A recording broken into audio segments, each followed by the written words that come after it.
Leak से हटकर सोचना, क्रिएटिव थिंकिंग। एक बेटी ने पिता का कर्ज कैसे चुकाया, ये हम जानेंगे। एक छोटे से इतावली शहर में सैकड़ों साल पहले एक छोटे व्यवसाय के मालिक को एक ऋण सार के लिए बड़ी राशि को भुगतान करना पड़ा।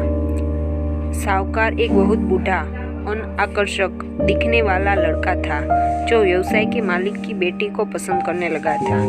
उसने व्यवसायी को एक सौदा पेश करने का फैसला लिया जो उस पर बकाया कर्ज को पूरी तरह से मिटा देगा। हालांकि पेच यहाँ था कि हम केवल तभी कर्ज मिटा सकते थे जब वह व्यवसायी की बेटी से शादी कर सके। कहने की जरूरत नहीं है कि इस प्रस्ताव को घृणा की दृष्टि से देखा गया था। साहूकार ने कहा कि वह एक थैले में 2 कंकड़ डालेगा, एक सफेद और एक काला। तब बेटी को थैले में पहुंचकर एक कंकड़ निकालना होता था।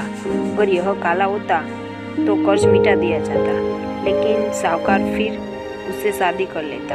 अगर सफेद होता तो कर्ज भी उतर जाता, लेकिन बेटी को साहूकार से शादी नहीं करनी पड़ती। व्यापारी के बगीचे में कंकड़ पत्थर वाले रास्ते पर खड़े होकर साहूकार ने झुककर 2 कंकड़ उठा लिए। जब वह उन्हें उठा रहा था, बेटी ने देखा कि उसने 2 काले कंकड़ उठाए हैं और दोनों को बैग में रख दिया है। फिर उसने बेटी को बैग में पहुंचने और एक लेने के लिए कहा। बेटी के पास स्वाभाविक रूप से 3 विकल्प थे कि वह क्या कर सकती थी।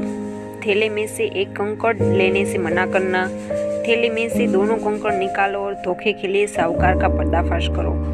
बैग से एक कंकड़ पूरी तरह से अच्छी तरह से जानते हुए उठाया कि यह काला था और अपने पिता की आज़ादी के लिए खुद को बलिदान कर दिया। उसने थैले में से एक कंकड़ निकाला और देखने से पहले ही गलती से उसे दूसरे कंकड़ों के बीच में गिरा दिया। उसने साहूकार से कहा, ओह, मैं कितना अनाड़ी हूँ। कोई बात नहीं, अगर तुम थैले में जो बची है उसे देखोगे तो तुम बता सकोगे कि मैंने कौन सा कंकड़ उठाया था।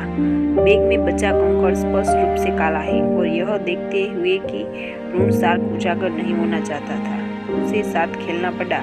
जैसे कि बेटी ने जो कंकड़ गिराया वह सफेद था और अपने पिता का कर्ज चुकाया। कहानी का सार, पूरे बॉक्स वॉच में एक कठिन परिस्थिति को दूर करना हमेशा संभव होता है और केवल उन विकल्पों में न दे जो आपको लगता है कि आपको चुनना है।